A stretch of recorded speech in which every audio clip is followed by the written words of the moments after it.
नमस्कार। मेरा नाम राकेश माथुर है। आज मैं आपको एक बड़ी ही दिलचस्प कहानी सुनाने जा रहा हूं। इस कहानी का एक छोटा सा पात्र मैं भी हूं। इस कहानी ने मेरे अंदर छिपी हुई इंसानियत को झिझोड़ के रख दिया, मेरी आंखें खोल दी। तो लीजिए शुरू करते हैं हम अपनी कहानी और आपका परिचय करवाते हैं इस कहानी के मुख्य पात्रों से। यह है माधव कांत जी। शहर के प्रतिष्ठित उद्योगपतियों में गिनती है इनकी। माधव कांत जी को दुनिया में दो चीजों से ही प्यार है, उनकी बड़ी मेहनत से कमाई हुई दौलत और दूसरा उनका परिवार। छोटा सा परिवार है उनका, पत्नी सुधा और दो बड़े नाजों से पली बढ़ी उनकी पुत्रियां महिमा और माधवी। ईश्वर ने पुत्र नहीं दिया तो क्या, माधव कांत जी ने अपनी पुत्रियों की परवरिश बढ़ चढ़कर की, उनकी हर एक जिद पूरी की।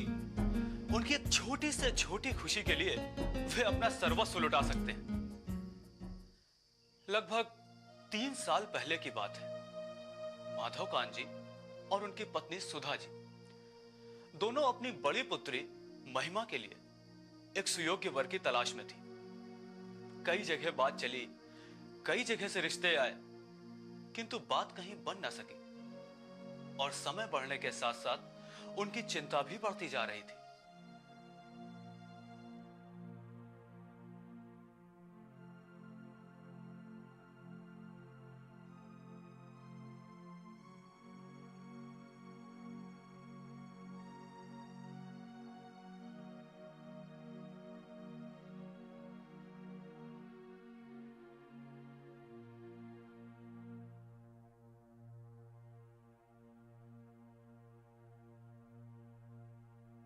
क्या हुआ सुधा?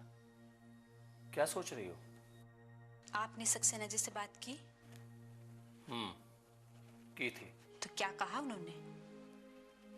उनका बेटा घर जवाई बनने के लिए तैयार नहीं है। कमाल है, और आपने मुझे बताया तक नहीं। मैं जानता था तुम्हें दुख होगा। 2 साल हो गए मैं लड़का ढूंढते हुए। जब भी कोई पसंद आता है तो वो ये सब आपकी जिद की वजह से हो रहा है। देखो सुधा, अपना कोई बेटा तो है नहीं, इतना लंबा चौड़ा कारोबार है, आखिर कब तक संभालूंगा मैं? आखिर कोई तो हो जो। अगर घर जवाई ना मिला तो क्या लड़की को जिंदगी भर घर पर बिठा कर रखेंगे? बस बस, देखो सुधा, तुम मेरा फैसला जानती हो। महिमा की शादी होगी तो उसी लड़के से जो घर जवाई बनने के लिए तैयार हो, और आइंदा इस विषय पर मुझसे कोई बहस नहीं होनी चाहिए, समझी तुम?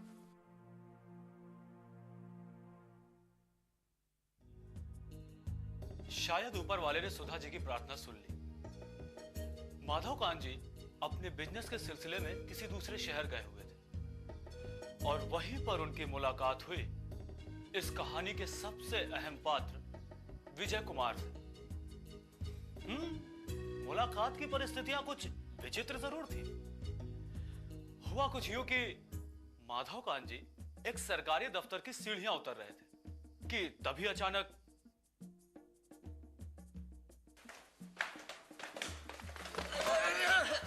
पकड़ो, जो मेरा बैग। लगता है गया मेरा bag.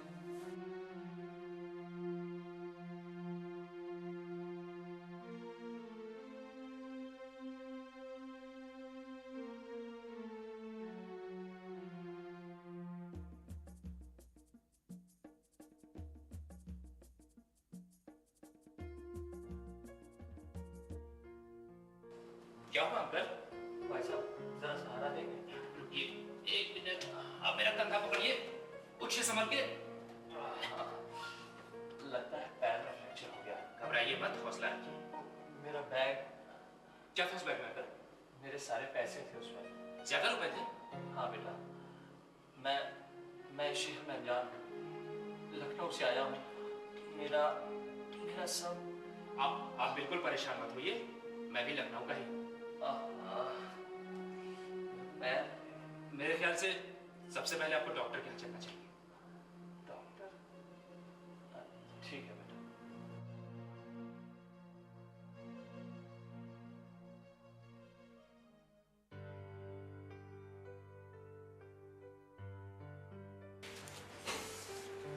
Cheer up young man, 3 हफ्ते में बस आपका प्लास्टर कट जाएगा, फिर आप बिल्कुल मिल्खा सिंह की तरह दौड़ने लगोगे।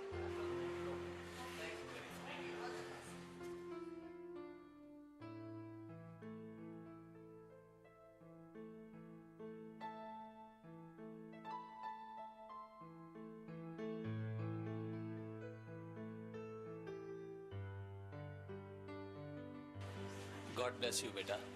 आदमी कैसी कैसी मुसीबत में फंस जाता है। अब मेरी तो समझ में नहीं आ रहा, अगर तुम ना होते तो। अरे क्या अंकल, अगर आप मेरी जगह होते तो आपने भी वही किया होता जो मैं कर रहा हूँ। पुलिस में रिपोर्ट करेंगे? अरे नहीं बेटा, जो गया सो गया। अब मैं शहर में 1 मिनट नहीं रुकना चाहता। अब जिंदगी में दोबारा इस शहर की तरफ मैं देखूंगा भी नहीं। यहाँ वो सब हो गया जो मेरी जिंदगी में कभी नहीं हुआ। वो तो तुम मिल गए, वरना। अरे क्या अंकल, अगर आप मेरी जगह होते तो आपने भी वही किया होता जो मैं कर रहा हूँ। अब देखो ना बेटा, अपनी परेशानी में मैंने अभी तक तुम्हारा नाम भी नहीं पूछा। क्या नाम है बेटा? विजय, विजय कुमार श्रीवास्तव। अरे वाह, तुम तो अपनी ही कास्ट के हो। अच्छा, आप क्या लिखते हैं? माधव कांत श्रीवास्तव। अच्छा अच्छा। बेटा, अब मैं तुरंत घर पहुंचना चाहता हूँ। मेरा सारा सामान होटल में रखा है और वहाँ भी कुछ। आप बिल्कुल चिंता मत कीजिए अंकल, कल सवेरे आप लखनऊ में होंगे अपने परिवार के साथ।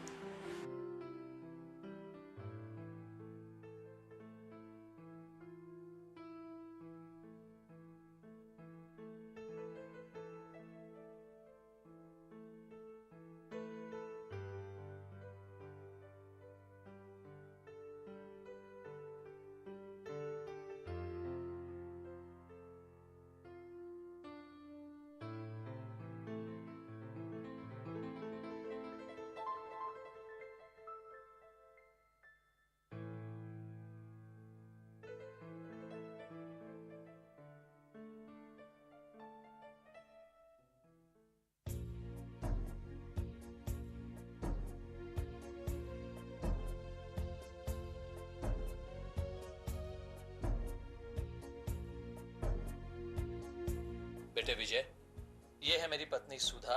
नमस्ते। ये बड़ी बेटी महिमा और ये माधवी। आपको एक फोन तो कर देना चाहिए था। अरे भाई, क्या करती है आप यहाँ से? नहीं नहीं, वो हम लोग। नहीं, वो हम लोग हो। अरे भाई, परेशान होने के अलावा तुम लोग कुछ भी नहीं कर सकते थे। और फिर वहां विजय था, इसने वहां किसी की कमी ही नहीं महसूस होने दी। विजय बेटा, सच कहूं, मेरी तो समझ में नहीं आ रहा कि मैं ये एहसान कैसे उतारूंगा। एक तरीका है अंकल। क्या? बहुत देर से बैठा हूँ, एक कप चाय पिलवा दीजिए। अरे भाई, कुछ चाय नाश्ता करवाएंगे हम लोगों को। हाँ माधवी, मैं आती हूँ। बेटा माधवी, एक 10,000 रुपए लेती आना। रुपए किस लिए अंकल? अरे नहीं नहीं बेटा, ये रुपए तो तुम्हें रखने ही होंगे। अरे नहीं अंकल, कमाल करते हैं आप भी। इतने रुपए तो खर्च भी नहीं हुए। नहीं नहीं बेटा, मुझे खुशी होगी अगर तुम ये रुपए। आप मुझे शर्मिंदा कर रहे हैं अंकल। अगर आपकी जगह मेरे पापा होते तो क्या मैं उनसे। कैसी बातें कर रहे हैं आप? सुनो बेटा, तुम देखिए, पहले मेरी बात सुनिए। मैं दुनिया में बिल्कुल अकेला हूँ। जितना कमाता हूँ उसका 10वां हिस्सा भी खर्च नहीं कर पाता। रुपए की कोई अहमियत नहीं मेरे लिए। आप सबका प्यार आशीर्वाद मिला, इसकी कीमत कहीं ज्यादा है मेरे लिए। वैसे आप अगर रुपए देकर मुझे अलविदा कहना चाह रहे हो तो। अरे नहीं नहीं नहीं बेटा, ऐसी कोई बात नहीं है। बेटा माधवी, रुपए रहने दो।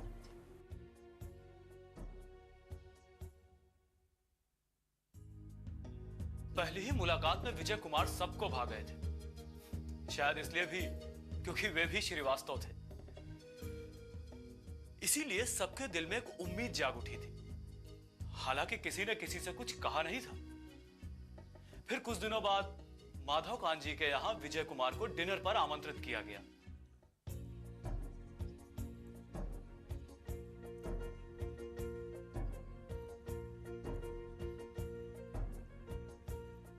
लो बेटा, ये लो। अरे नहीं आंटी, बस। थोड़ा सा ले लो। अच्छा बेटा, काम क्या करते हो तुम? मेरा काम? क्या हुआ, हंस क्यों रहे हो? एक बात याद आ गई अंकल। क्या? एक बार एक आदमी ने अपने दोस्त से कहा, यार मेरे नीचे 700 आदमी काम करते हैं। आदमी को चक्कर आ गया, बोला अच्छा। अगले दिन उसके ऑफिस पहुंच गया, देखा तो वहां पर वो क्लर्क था। बस गुस्सा गया, बोला झूठे मक्कार, तुमने तो मुझसे कहा था कि मेरे नीचे 700 आदमी काम करते हैं और यहाँ पर क्लर्क हो। बोला यार मैंने झूठ थोड़ी बोला, देखो मैं 8वीं मंजिल पर हूँ, मेरे नीचे 7 मंजिल और हर मंजिल पर करीब 100 आदमी, तो मेरे नीचे 700 आदमी हुए या नहीं? अच्छा बेटा, तुमने बताया नहीं किस चीज का बिजनेस है तुम्हारा? अंकल, आज से 7 साल पहले जब मेरे पापा का देहांत हुआ, मेरी जेब में फूटी कौड़ी भी नहीं थी, सिर्फ एक होटल मैनेजमेंट की डिग्री। फिर मैंने कई होटल्स में छोटी मोटी नौकरियां की। आज से 4 साल पहले बरेली में एक होटल था, बड़े बुरे हाल में था। उसके मालिक ने मुझे पार्टनरशिप ऑफर की कि मैं होटल चलाऊं। 2 साल में वो ठीक ठाक चलने लगा।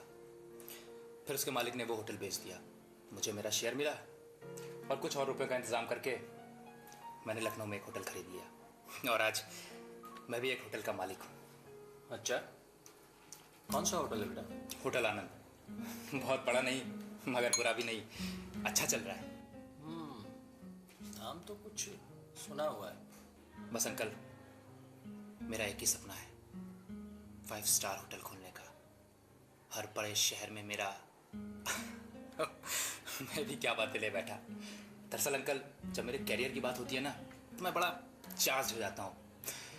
हालांकि ये अच्छी बात नहीं है। अरे नहीं नहीं नहीं नहीं बेटा, यही तो तुम्हारी सबसे अच्छी बात है। इतनी कम उम्र में अपने बलबूते पर ये सब कुछ हासिल करना तुम्हारी लगन, तुम्हारी मेहनत और तुम्हारे हुनर का सबूत है बेटा। Well done, well done. I am really proud of you sir. और नहीं तो क्या, वरना इस उम्र में तो लड़के मौज मस्ती और आवारागर्दी करने में वक्त बर्बाद करते दिखाई पड़ते हैं। You have a bright future my son. तुम्हें देखता हूँ तो अपने जवानी के दिन याद आते हैं। मैं भी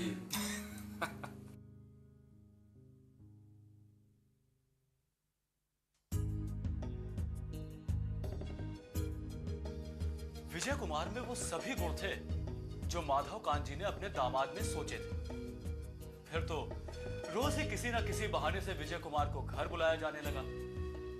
मुलाकातों का सिलसिला बढ़ा तो 2 जवां दिल कब एक दूसरे के हो गए वो खुद भी ना जान सके। फिर एक दिन सुधा जी भी अपने को रोक नहीं पाई जब उन्होंने देखा कि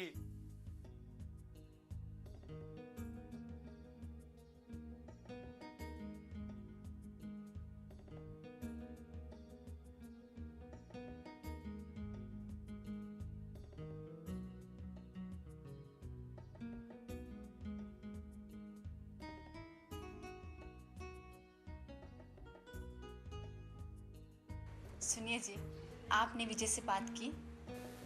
कैसी बात? शादी की महिमा से। मुझे तो लगता है महिमा भी उसे पसंद करती है। कितना अच्छा लड़का है, हर वक्त हंसता और हंसाता रहता है। अरे भाई, कमाल करती हैं आप। सड़क पर ठहाके लगाता कोई लड़का मिल जाएगा तो क्या उससे मैं अपनी बेटी की शादी की बात करूंगा? हंसता हंसाता रहता है। हद कर दी आपने। विजय क्या कोई सड़क चलता लड़का है? क्या खराबी है उसमें? मैं तो दिन रात चिंता में मरी जा रही हूँ और एक आप हैं। ठीक है, अब हम कुछ नहीं बोलेंगे। अरे बाबा, मैं मजाक कर रहा था। मुझे तो वो पहले से ही पसंद है। मैंने उसके बारे में सब पता भी कर लिया है। कोई बुरी संगत नहीं है, कोई ऐब नहीं है उसमें। उसके होटल भी गया था, अच्छी हैसियत वाला लड़का है। फिर तो उसे घर जवाई बनाने में कोई दिक्कत नहीं होगी क्योंकि उसका तो कोई है ही नहीं। बिल्कुल। लेकिन तुम एक काम करो, पहले महिमा से बात कर लो, फिर उससे बात करता हूँ। ठीक है? ठीक है।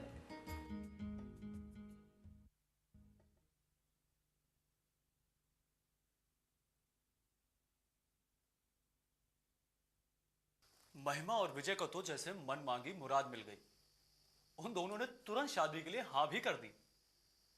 मगर अड़चन फिर वही आई। देखिए अंकल, मैं बिल्कुल साफ बात करने का आदी हूं। मैं इसी वक्त महिमा से शादी करने को राजी हूं, मगर ये शर्त मुझे ठीक नहीं लग रही है। देखो देखो बेटा, मैं तुम्हें दामाद की तरह नहीं, अपने बेटे की तरह रखना चाहता हूँ।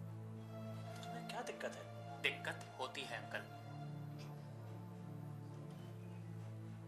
अगर मैं आपसे कहूं कि आप सब चलकर मेरे घर पर रहिए जिंदगी भर, तो क्या आप तैयार हो जाएंगे? बेटा, तुम मुझे बहुत पसंद हो। महिमा को तुमसे अच्छा लड़का नहीं मिल सकता। हम तुम्हारी हर शर्त मानने के लिए तैयार हैं। तो क्या तुम हमारी एक बात नहीं मान सकते? आप समझ नहीं रहे अंकल। आज तक मैंने अपनी जिंदगी अपनी मर्जी से जी है। मेरा अपना घर है जहां मैं जो जिया करता हूं, जैसे चाहे रहता हूं। ये भी तो आप ही का घर होगा जीजू, आपको क्या परेशानी है? मेरी खुददारी को ठेस लगती है ये सोचकर कि पूरी जिंदगी में अपने ससुराल में। अब तुम खामखा जिद कर रहे हो बेटा। जिद आप लोग कर रहे हैं। क्या समझूं मैं? इस वक्त मैं कुछ भी कहने की हालत में नहीं हूं। विजय कुमार चले गए। कई दिन बीते, उन्होंने फोन तक नहीं किया। इधर महिमा की दुनिया तो जैसे वीरान हो गई। वो छुप छुप कर आंसू बहा लेती, मगर माधवी से अपनी दीदी का दुख छुप ना सका और पहल उसी ने की।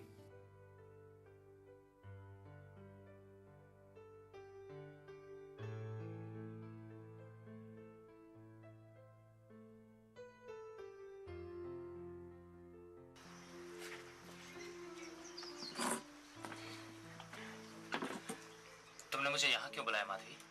जीजू, मैं आपसे किसी को मिलवाने लाई हूँ।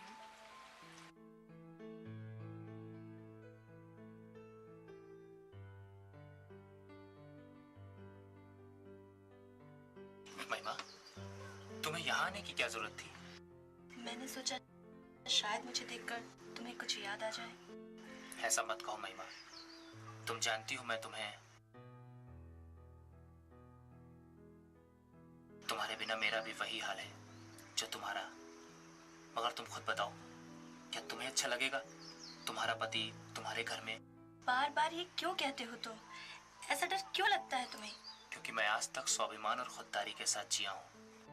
महिमा, मैं अगर तुम्हारी इज्जत को ठेस पहुंचेगी तो सबसे पहले दुख मुझे होगा। अगर मेरे घर में तुम्हारे सम्मान के खिलाफ कुछ भी हुआ ना, तो सबसे पहले मैं तुमसे कहूंगी वो घर छोड़ने के लिए। तुम्ही से तो मेरा सम्मान होगा ना, तुम्हारे ही नाम से तो जानेंगे ना लोग मुझे। मेरा सब कुछ तुम्ही से शुरू और तुम्ही पर तो खत्म होगा ना विजय। क्या क्या ये सभी मुझे बताना पड़ेगा? ए महिमा, चलो आंसू पोछो। इधर देखो मेरी तरफ। क्या तुम्हें लगता है मैं तुम्हारे बिना जी पाऊंगा? तो फिर क्यों अड़े हो जिद पर? छोड़ क्यों नहीं देते? छोड़ दिया ना, सब कुछ छोड़ दिया, सब कुछ भुला दिया तुम्हारे लिए। तुम्हारे घर वालों की हर शर्त मैंने मान ली, बस सिर्फ तुम्हारे लिए महिमा। सच? प्यार की जीत हुई। विजय कुमार झुक गए। सबने उनसे वादा किया कि उनके मान सम्मान को कभी कोई आंच नहीं आएगी। घर के मालिक होंगे वो, उनकी ही मर्जी से सब चलेंगे। माधवकांत का घर खुशियों से महक उठा। नाते रिश्तेदारों को खबर दी जाने लगी। शादी की तैयारियां शुरू हो चुकी थी कि तभी एक दिन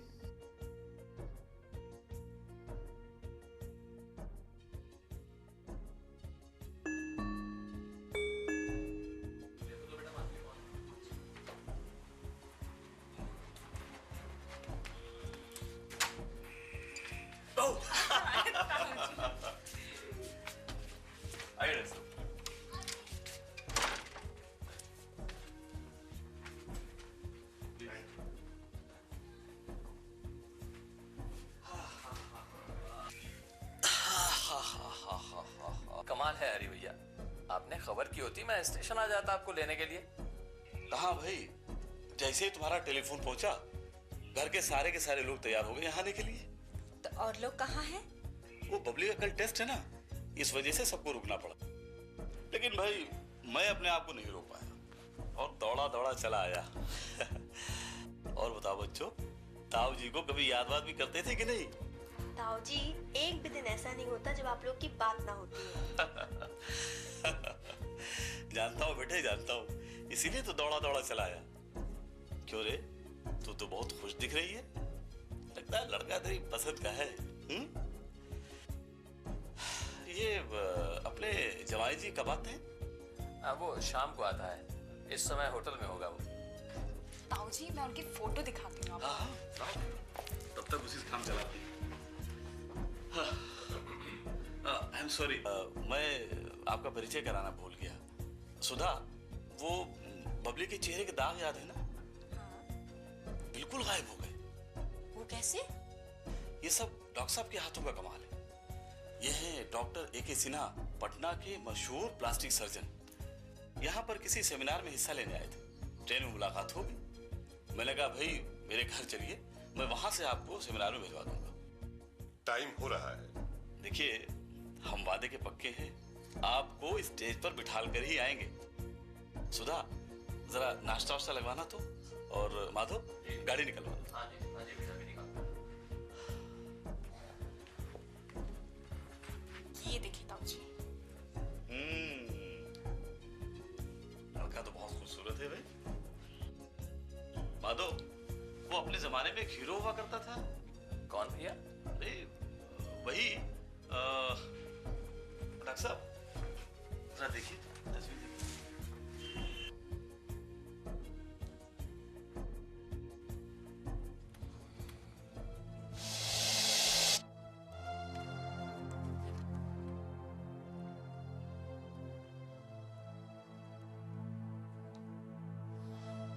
Oh my God, ये नहीं हो सकता है। क्या हुआ? आप जानते हैं विजय को? जो चेहरा मैंने अपने हाथों से बनाया, उसे भला मैं कैसे भूल सकता हूँ? भला विजय अपना चेहरा क्यों बदलवाएगा? इस आदमी का नाम विजय नहीं, शेखर वर्मा है। क्या बकवास कर रहे हैं आप? आपको जरूर कोई गलतफहमी हुई है। अभी आपने पूरी बात सुनी ही नहीं मिस्टर श्रीवास्तव। आज से 6 साल पहले इस आदमी पर मुकदमा चल रहा था। इस पर यह इल्जाम था कि इसने अपनी अमीर बीवी की दौलत हथियाने के बाद उसका कत्ल कर